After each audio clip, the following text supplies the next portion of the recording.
What's up, guys?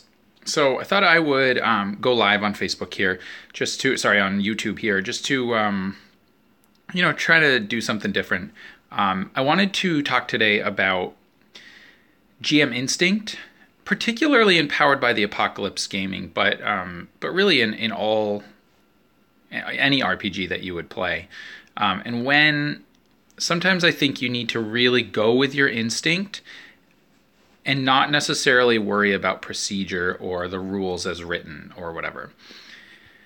So, what prompted this video is I was watching Ivan's reflections, Ivan Mike 1968. I was watching his reflections video on PbtA, where he was both a GM for Uncharted Worlds and so far a player in the Veil. And some of the things that he's run into that have been jarring or educational, different than what he's used to. And what I've discovered with PbtA, I haven't run a ton of it, but I've had the opportunity now to play 2 games of Powered by the Apocalypse, one Uncharted Worlds, one Dungeon World. I've run Dungeon World once, and I have run Uncharted Worlds about 4 times. So not a lot, but I have a little bit of experience with it.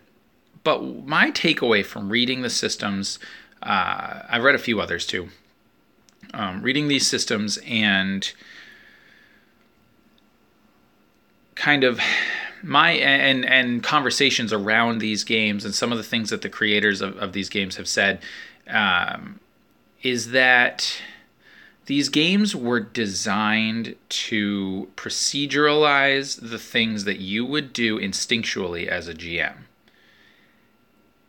Right? So they just give you a formula and a procedure. They give you rules to do what you would naturally do anyway. Now, that may not be what others agree with. That may not be their interpretation, but that's my interpretation of a Powered by the Apocalypse game. Intent for GMs, anyway. It's that you are supposed to GM instinctually. You are supposed to let the fiction be first, and everything revolves around the collective narrative that is being built at the table. So the way I play the game and the way I interpret the game is that I'm not concerned as much with the words that are written in the move text. To me, I'm more interested in the intent behind those moves, right? And I'm also interested in the overall intent of the game. I'm not somebody who cares much about playing a game rules as written. And I don't think that Powered by the Apocalypse games were designed to enforce a strict adherence to the rules. Again, this is just my interpretation, and you can certainly disagree if you want.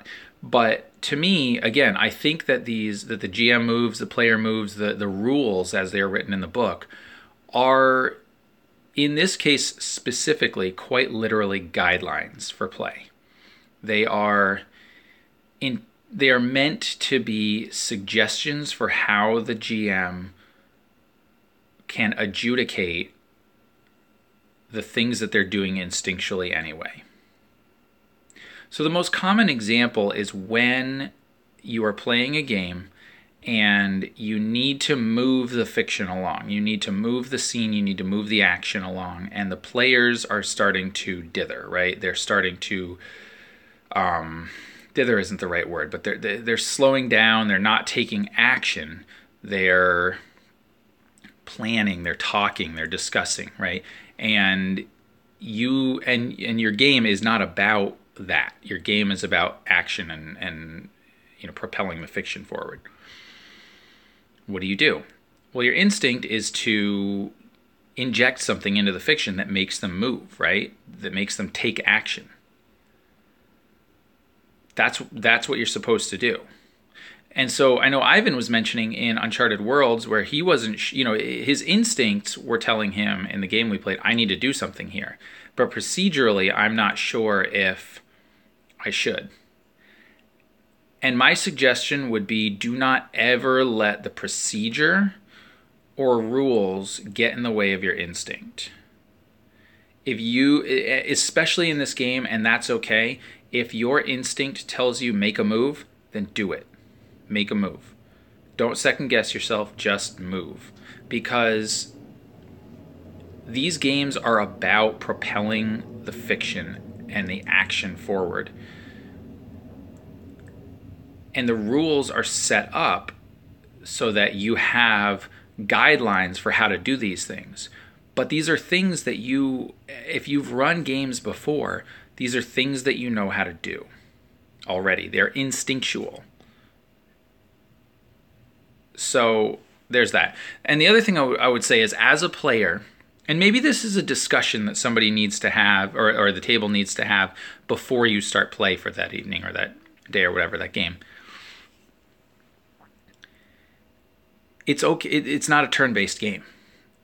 The fiction is meant to flow back and forth. And so I think there needs to be an explicit conversation between the GM and the players that if you're narrating something, if player A is narrating something and player B thinks, oh man, this would make sense for my character to jump in at this point and inject, something, my own fiction, right?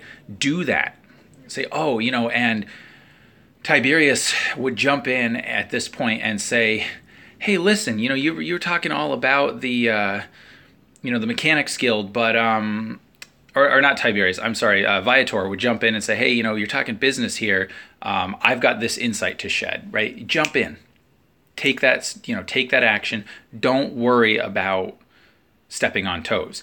Now, where I think the distinction comes in is try not to override or overshadow player A's fiction, but try to reinforce it. Try to make it not cooler, but bolster it, right?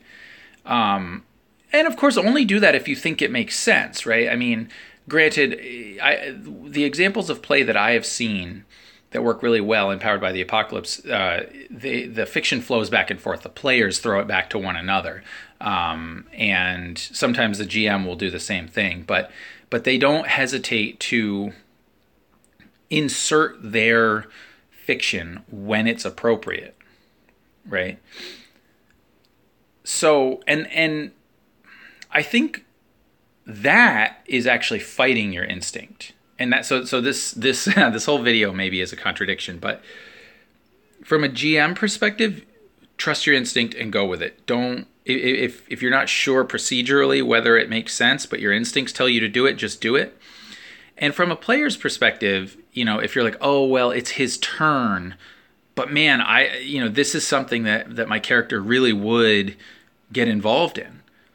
You need to do that. You need to get involved. You need to insert yourself proactively into the fiction. And again, try not to steal the spotlight. Try not to overshadow the fiction with your own fiction, but try to reinforce it and to, take a little bit of a moment to sort of bolster what the other person was doing and then shine it back on them.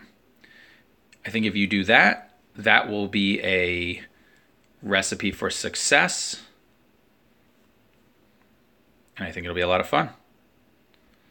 So I think that is all I got for today. Have a great game, and hopefully we'll see some more Powered by the Apocalypse here soon.